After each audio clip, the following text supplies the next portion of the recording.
What did it do? Yeah, it made the angle into two congruent angles. So it was anything that went through the vertex,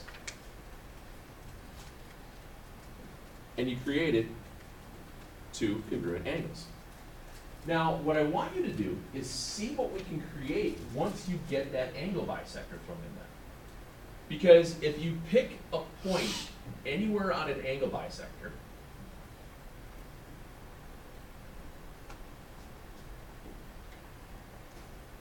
you will always be equidistant to the sides of an angle.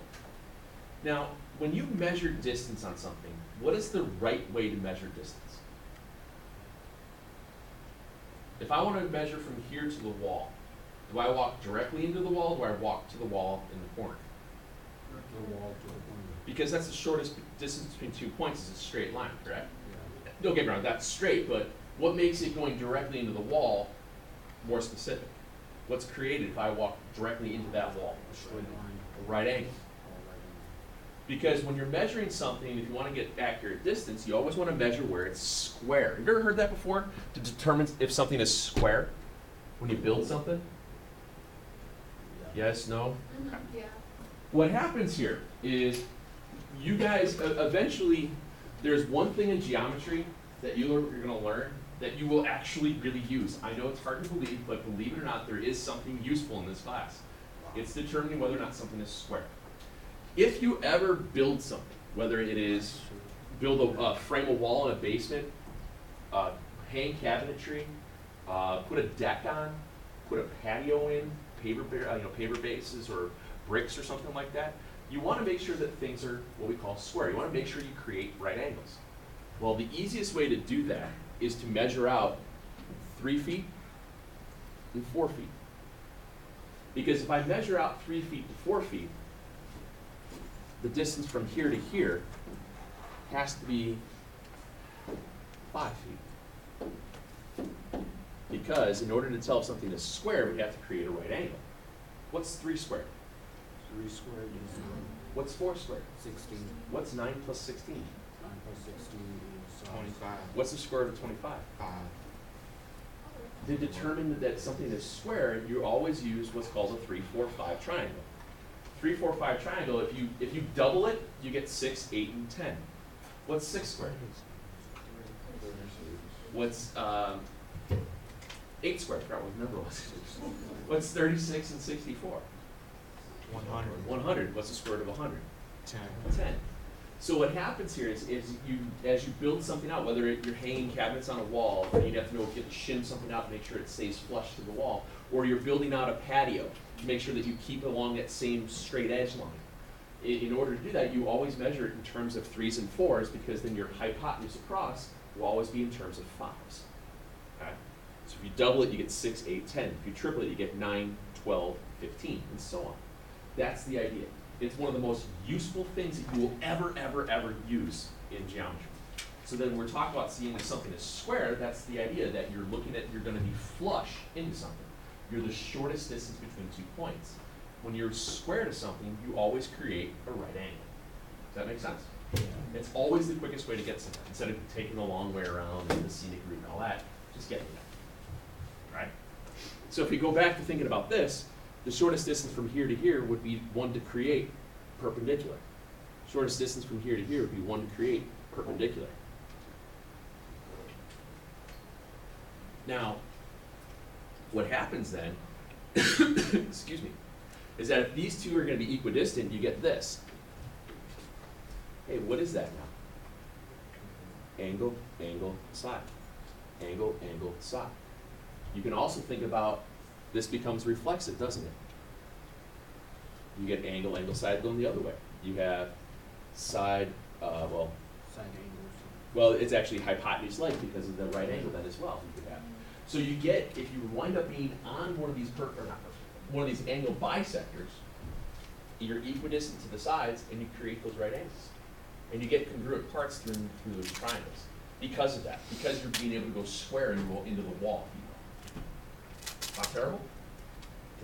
So when you see this, what do you think we might be using again today? We'll probably use a little bit of that a squared plus b squared is c squared. we're going to be able to figure out that if these two parts are equal, then you get two congruent triangles, which means that these two sections wind up being equal, things of that nature. You'll also notice that maybe you have to deal with angle sum. How many degrees are in a triangle? 180, okay, 180. So you might be able to figure out, well, this one's 90, that leaves these two to be complementary, and so on. Also, if you just completely negate these other parts, do you know what this shape creates also? A kite, very good. Yeah. Because then later on, when we do this in second semester, we'll draw that line across, and there's other properties that occur. You'll find out that obviously these two angles here wind up being the same as well. So things like that. Fancy schmancy. This is just. We're just, we're just throwing everything at you in one day today.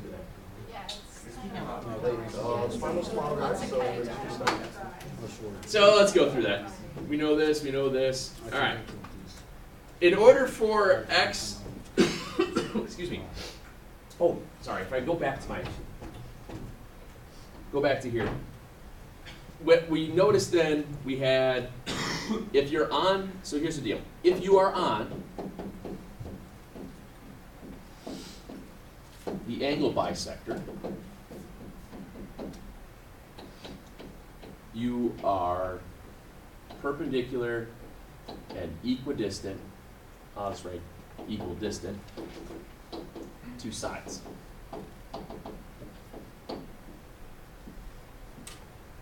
Is that okay? Trying to think of an easier way to write it out. And if I said that in reverse, what would I say? We rephrase that.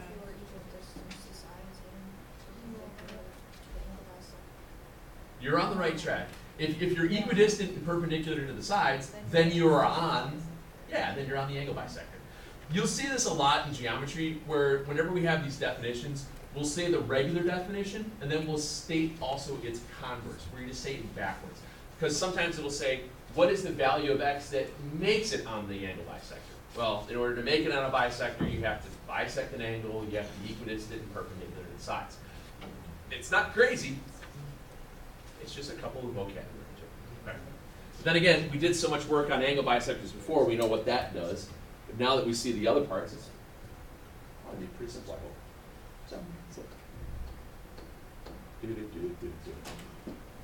So in this case, we have an angle GFH, and ray FP is we don't know if it's in the middle of it yet or not.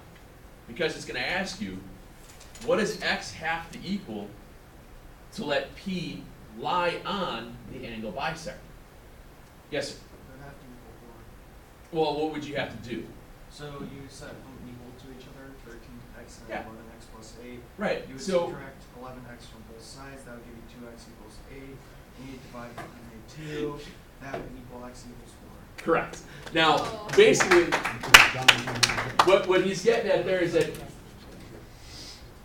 you look at the first term that they give you, or one of the words that they give you in there. It says angle bisector. Well, if you're working with two angles, in order to be on the angle bisector, those two angles have to be what? Congruent. They have to be equal. So if you just use the basic knowledge of knowing what an angle bisector does, which we all know, I would hope so. This. I mean, I've never paid attention in class. where are you again? Such a liar. You And just told a lie to your team. So fill in the blanks.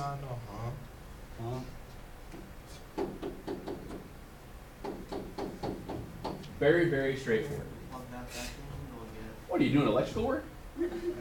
Yeah, she is. Substitute. substitute that back in. Oh, the angle up there is. Hey, J.D. Salinger was a great fan of geometry too. So Is that J.D. Salinger? Is that right? Sweet, I remembered that. anyway, 44. so plug that back into That's 11x 52. Each angle multiply line 11 equal by 4. That was 4 plus 8. That will give you 52. I don't need to do all of it. Okay. You see, Now, the other thing that happens now is, once again, we have this what's called the point of concurrency. Remember yesterday we talked about that point of concurrency was where three things intersect? And yesterday with the angle bisectors, it was called the circumcenter. It's called the circumcenter. Today it's going to be talking about what's called an incenter. It's where the angle bisectors meet. Now, it's not the easiest, these things aren't the easiest things to draw, but when you draw a little bit larger of a triangle, you can kind of get away with, oh, that's not even close to it. Should be less than this.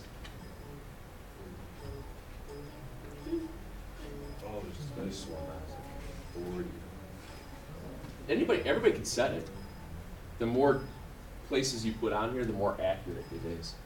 I know some people just have 4. How do you set it so that you have more than 4? I will show you. alright, you take your time.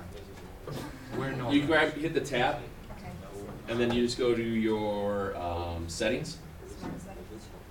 and then hardware, hardware settings, and then you want to have, well, here it says pen button settings, switch it to where it says orientation alignment settings, and then you just click Huh? which one. Oh, okay. Okay, fast. Wait, can you do that again? I don't Yeah, because you like have a smart board at home casual. Me too.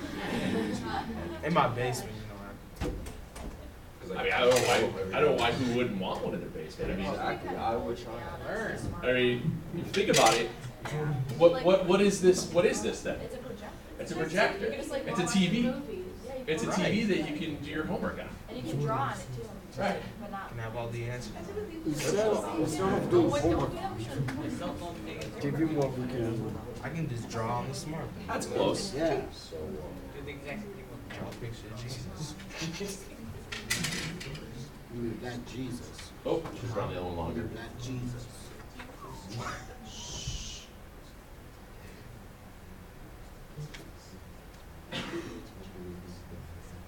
Is that gonna work? I don't know how well this is gonna look. Oh, it's not. Why don't you use the line thing on here? I was trying to get it to. Can you use the line thing though? Yeah, I was trying to see if I could get it close. It's what happens when you try to estimate.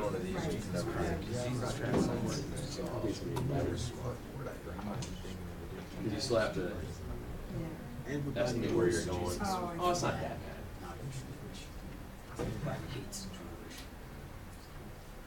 Kind of. All right. It's not that great, but you get the idea. The in-center is where the angle bisectors meet in a triangle. So let me write this out. Angle bisectors is the in-center. Where he originated.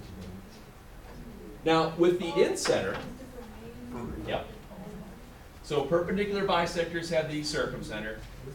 Angle bisectors have an in-center. Okay.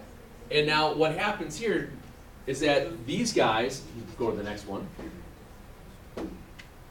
These guys is, excuse me, it's the point to side. That'd be too easy. Point to side is what's is perpendicular and congruent. Okay.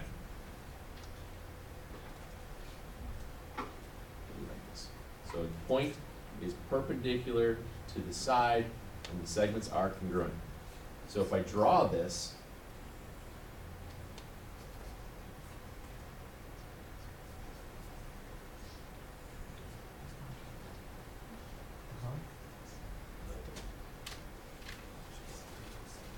it's these 3 segments that are the same now. Okay? It's those 3 segments that are the same.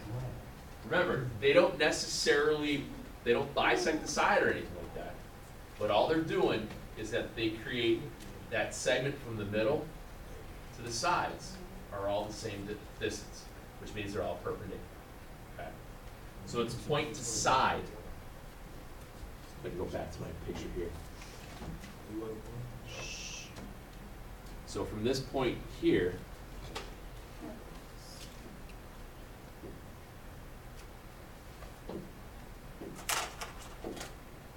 it's those 3 green lines that wind up being the same. So you can see how the angle bisectors would have continued through, but in order for it to be perpendicular, it changes the direction a little bit from that point. It's just showing that it's perpendicular to the side. It doesn't mean that going from the angle is going to be perpendicular to the side. It doesn't happen. Just from that in-center, from that side. Excuse me. So, point from that in-center is perpendicular. Question. Do you need paper or a pencil or something? I'm gonna write something down. Thanks. Let's continue to write stuff down. Sure, that's working for you too. Come on. Get wrecked, son. So here's what happens. We will get stuff that looks like this. Just like yesterday. Just like yesterday. Where it would give you some information. It would give you a diagram. And it would say that V is the in-center. Yesterday we had stuff where it'd say R was the circumcenter. You have to be able to remember what these things are doing. The in-center is perpendicular to the side. Okay? What it's asking us to be able to do is find a segment out of here. Now, remember, excuse me, we know that if you have an in-center, the three segments that are the same are point to side. Those three. Okay. Now, you'll notice, just like yesterday, you have information on side lengths of one of the triangles. Just like yesterday, what did we do a lot of times when we have those triangles? Well, we took the triangle, oops, and we redrew it outside.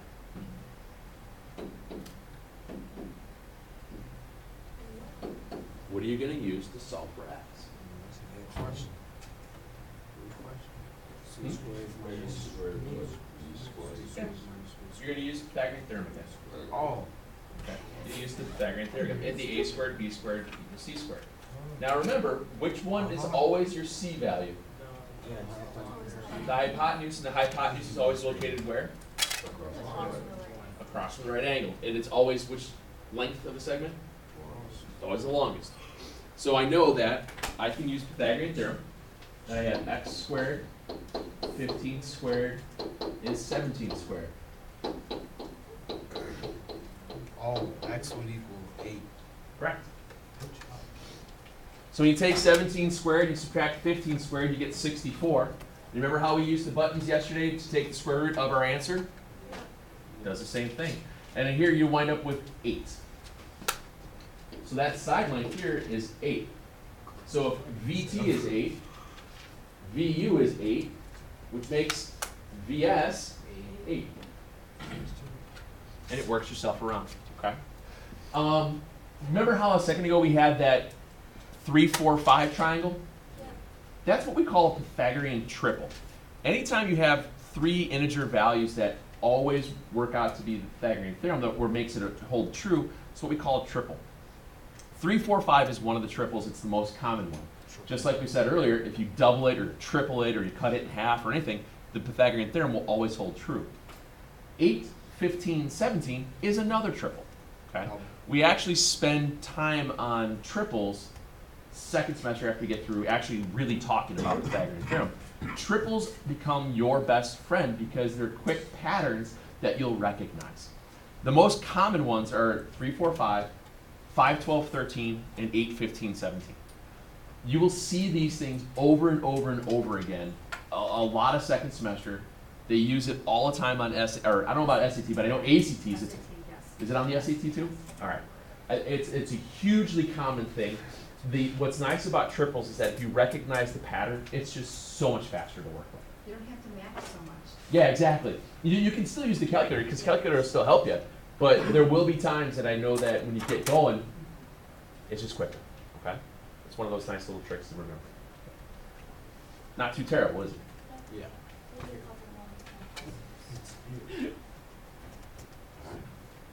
Oops, trying to blow this up over here.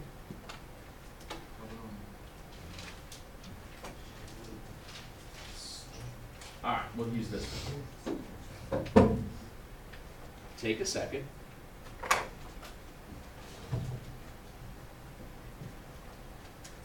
And read it. Read it first. And see what you have to do.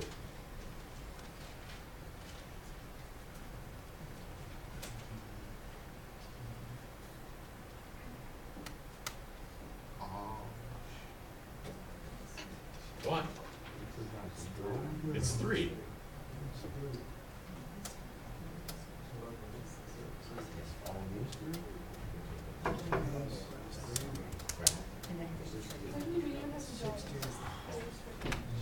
Do you have to do any work on this problem, guys? No. What's your answer? 3. The answer is 3 because it tells you you have an in-center.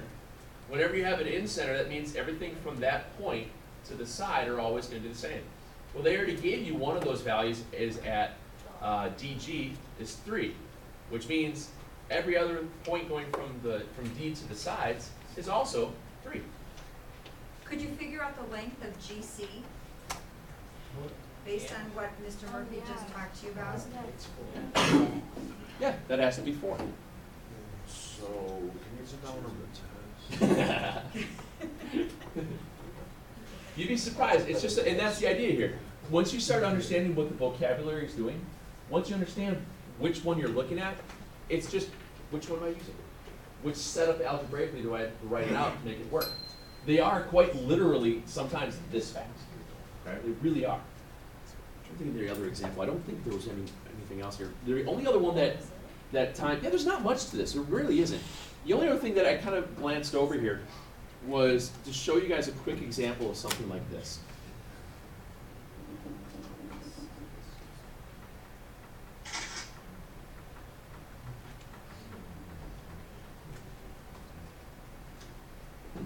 In order for us to figure out what x is, when you look at that diagram, first of all, you got to ask yourself, is there enough information for you to do so? Yeah. So what would you do? Because since that point that's on the perpendicular, on the angle bisector is equidistant and perpendicular, you can solve that problem. Okay, that's the idea. Excuse me. You subtract 2x, So you have 6x. x, which gives you 4x equals 16. Divide by both sides by 4, that'll be x 4. Really, Got really, that really in. fast algebra. Okay. And It's just sometimes it's a lot of it's just all for x. But you want to check your work, make sure you didn't done goofy, by all means. 24, 8, 16, also 24. It works out just fine.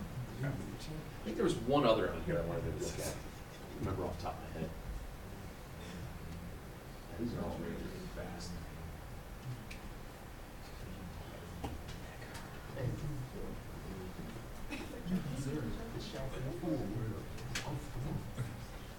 Let's just look at this.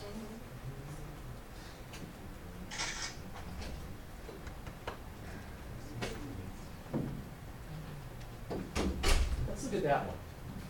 Can you say that DA, let me just see this little bigger here.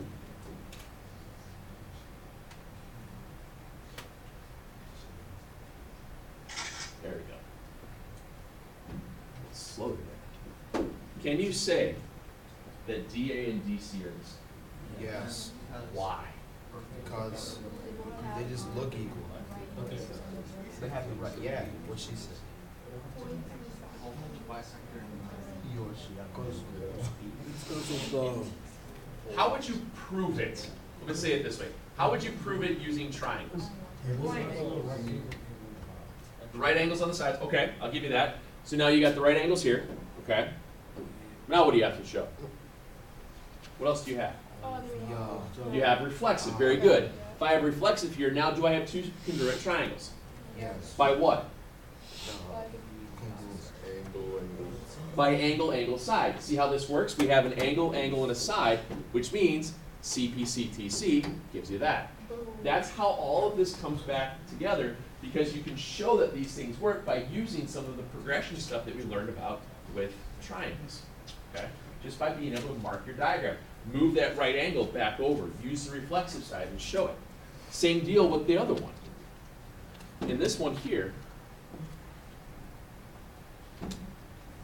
we're given the angle bisector, which also means that I can say that BD is reflexive.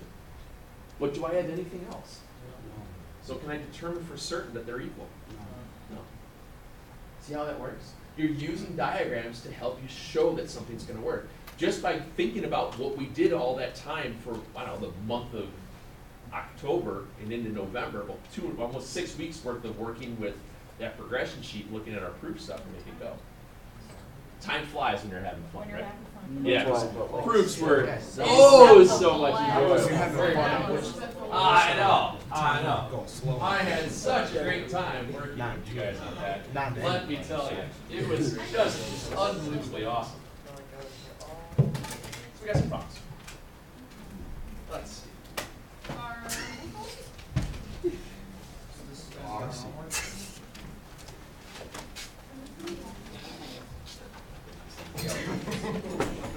There you go.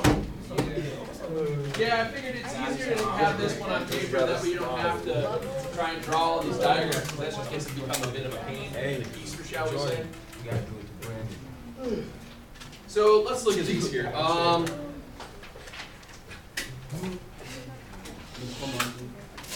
Yeah, it's working its way forward.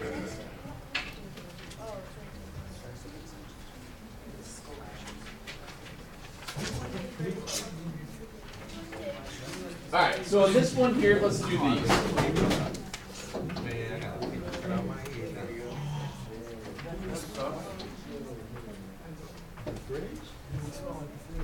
Good.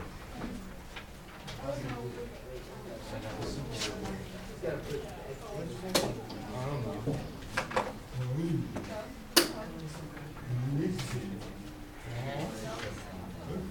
And I want to show you guys really fast how you set up number 15. 17 isn't all that difficult to work with, but a lot of people goof it up real fast, so I'm not going to bother with it. But I want to show you how you set up number 15. On number 15,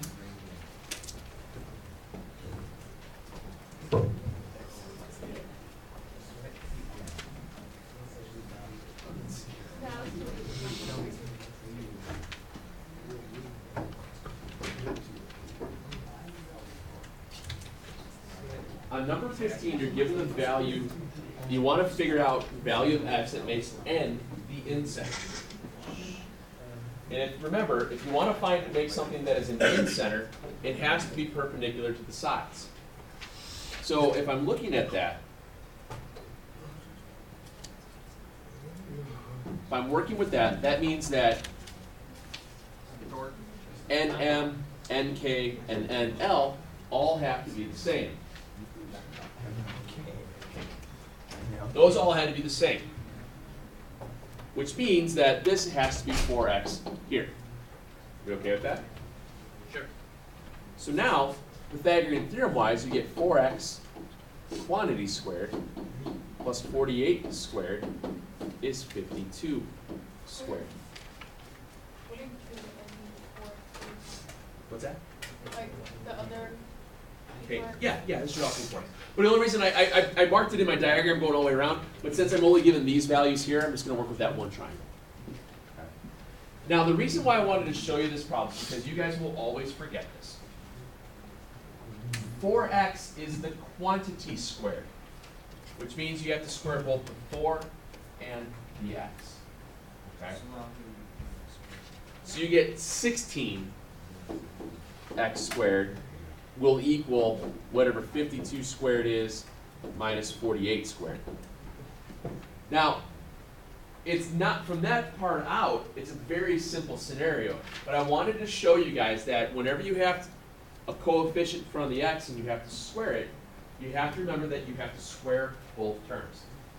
It's not 4x squared, it's the quantity 4x squared. So it's 4x times 4x. Okay? Just wanted to remind you of that. Go for it.